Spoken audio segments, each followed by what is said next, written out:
Hello and welcome back to Reading with Mo. Today, as I promised you guys in my reading plans for the month of November, I'm going to be sharing with you the books that I'm interested in that are coming out in November. At first, I wasn't sure if there was going to be any because I know this time of year tends to be a little bit slower in the publishing world, but I actually found 10 books that I'm interested in that are coming out in the month of November.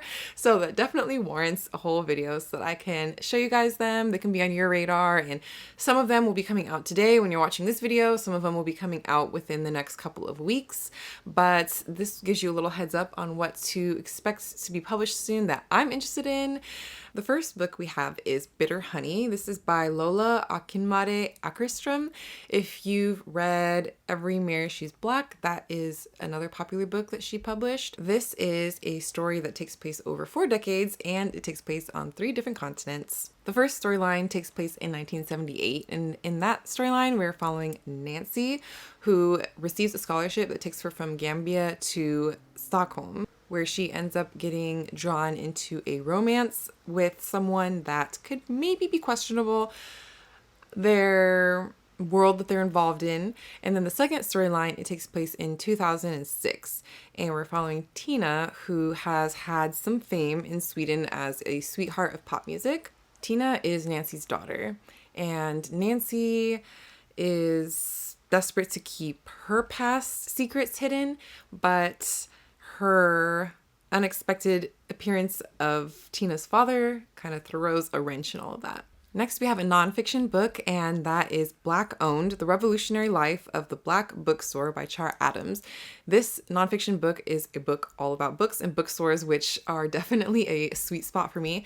I typically enjoy books more so in the nonfiction genre when it comes to books about books than fiction books I've found over the years. As the title suggests, this book talks all about Black-owned bookstores back from the very first one that was in New York back in 1834. I'm hoping one thing I can take away from this book is maybe some recommendations for stores that are open now. I'm not sure like how far into the future it looks at, like if it looks at bookstores that are even open now, but I'm hoping that I can get at least a few recommendations of places that I would like to go visit in person someday. The next book has a beautiful cover. This one definitely stood out to me. I'm not gonna lie, it also is making me want to read the book maybe a little bit more than I would have, just because it's a young adult novel, and I don't really pick up a lot of those these days, but it is in the mystery thriller genre, so I'm sure I'll at least attempt the audiobook for this one before committing to purchasing it. But that one is Girls Who Play Dead by Joelle Wellington. This book is a small town mystery, and it takes place following 2 siblings who are investigating the murder of a friend. And it turns out that they end up bringing out even more deadly mysteries in this small town. I am going into this one with an open mind, and I don't think there's anything wrong with young adult genre at all. I know I'm not the target range anymore, getting closer now. It's actually this month I will be 32. So I'm definitely been out of the young adult genre for a while, but I do have a soft spot for them. I do still have some of my favorites on my shelves I would love to revisit again in the future. When, I don't know, because there's a million books I want to read, but I really just want to read one and just go back into that nostalgia, and hopefully this is one that I really enjoy. Next up, we have Ladies in Waiting, Jane Austen's Unsung Characters. This book I had anticipated for October, but it looks like maybe it just got pushed back being published by a month. This is Adriana Trigiani, who I haven't read one of her books in a long time, but I think this is a really cool concept. I probably won't get to it this month because I tend to save Jane Austen retellings for during the month of Jane Austen July, so I'll probably not read this book until next July, but I'm very excited for it to be coming out. And this is a short story collection. It's in honor of her 250th birthday. This is described as a short story anthology that stars forgotten characters as they experience their own happy endings. We get to see characters who are kind of minor in her other novels, kind of get their own little moment in the spotlight, like Caroline Bingley from Pride and Prejudice and Eliza Williams from Sense and Sensibility. I think this is a really cool concept, and I love that it's going to be a short story anthology. So we get to really see multiple different characters across different Jane Austen books getting their own stories told. Next up, we have a book in translation, and that is Our Precious Wars. It's written by Perrine Trippier. but it's translated by Allison Anderson. We are following an older woman who's in hospice. Her name's Isadora, and she's looking back on her life and what it was.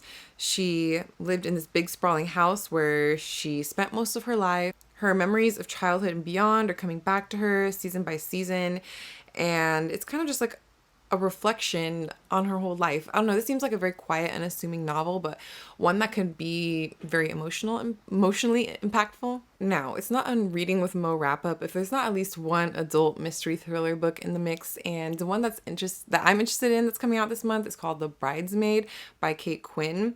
This one is set around a wedding, and I don't know, I'm kind of drawn towards those mystery thrillers that are centered around weddings lately. Maybe it's because I got married this year, I don't know. But this one, we're following a celebrity bridesmaid that's murdered weeks before an exclusive society wedding. And we're following a forensic attorney, Holly Stone, who is an unlikely undercover replacement. And she's working to figure out with the Kensington family who the bride is Bridezilla, as they're describing her, and she's like heir to this multi-million-dollar fortune, and she's trying to set the event of the decade despite the bridesmaid having been murdered. So we're following Holly, who is investigating this, figures out that it is one of the 5 bridesmaids who is responsible for this murder, and she's trying to figure out now which one it is. Next up, we have a book called The Merge by Grace Walker. This book is in the science fiction dystopian genre. This book is described as a debut set in a world where Earth and its resources have been pushed to breaking point, causing a revolutionary and highly controversial procedure in which 2 people's consciences can be combined to exist in one body. It's kind of giving me like the Host vibes, maybe, something kind of like that. We have Lori, who's 65 and living with Alzheimer's, and her daughter is the one who ends up getting merged with her. And because she's like having a hard time facing the reality of losing her mom forever. There's a couple other people in their group as well. Lucas, who is a teenager and planning on merging with his terminally ill brother. And then we have Ben, who wants to merge with his pregnant fiance.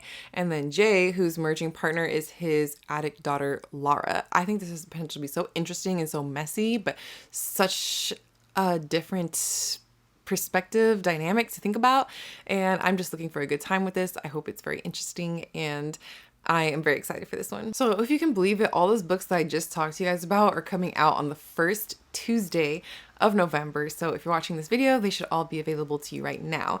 The next few books I'm going to talk about are coming out in the following weeks. So for the week of November 11th, there's 2 books that are coming out that I'm interested in. The first one is The Strength of the Few by James Islington. I know this is going to be a very much anticipated book for a lot of people. There's a lot of people who really enjoyed The Will of the Many. Spoiler for me, I actually haven't even read The Will of the Many yet, but I wanted to include it in this video because I plan to read The Will of the Many, and I'm pretty sure I'm gonna like it, and so I'm gonna want to read the sequel, but I've been putting it off because I think I might wait until closer to, I'm pretty sure this is going to be a trilogy, correct me if I'm wrong, but I'm going to wait to read the first 2 books until we get closer to the publishing date of the next book. For me, I'm scared to read them right now and then have to wait another year or 2 and then really be struggling to remember everything that happened, all the details to go into the next book, and then have to reread them when I have so many other things I'm trying to read. So for now, I'm holding off on these books, but I did just want to mention that because I know that a lot of people are anticipating that book to be coming out this month. The other book coming out on the 11th that I'm interested in is called The White Hot by Chiara Algria Hudes. I really hope I did not butcher that name, but if I did, I'm so sorry. In this story, we're following a runaway mother's 10 days of freedom. So April, she's a young mother raising her daughter in an intergenerational house, and her only refuge is to hide away in a locked bathroom. One day, she finds herself spiraling towards the volcanic rage she calls the White Hot, and a voice inside her tells her to just walk away. So she goes to the bus station, asks for a ticket to the furthest destination, and she asks to buy a one-way ticket, and she's out of there. The book is described as the form of a letter from mother to daughter about a moment of abandonment that stretched from 10 days to 10 years. So there's 2 books that I'm interested in that are coming out on November 18th. The first one is called Beasts of the Sea. This one called to me because, I don't know, lately I have been really liking books that are set on ships. And I mean, think about the like live ship trader series as part of like Robin Hobb series, and part of like the Gentleman Bastard series takes place on ships, and I'm kind of just wanting more of that. So this book, Beasts of the Sea, is a book in translation. It's written by Lita Turpainen and translated by David Haxton, and it takes place over 3 centuries and linked by a long extinct denizen of the northern seas. It's a sweeping and intimate tale about a fateful encounter between man and nature. It starts off in 1741, and we're following 32-year-old naturalist George Wilhelm Steller, who joins this expedition to scout a sea route from Asia to America. And it's kind of just all about the like hardships that go on as they never reach their goal, but they do make this unique discovery. And then they end up discovering the Steller's sea cow. In 1859, we're following the governor of the Russian territory of Alaska as he sends men to recover the skeleton of a massive marine mammal rumored to have vanished 100 years before. And then also in 1952, the Museum of Zoology assigns its most talented restorer the task of refurbishing the antique skeleton, a testimony to the sea cow's fate that will fire the imaginations of future generations. This book, I'm just gonna check it out from my library. I don't know how invested I am in this, but it just kind of sounds interesting, and I want to give it a try.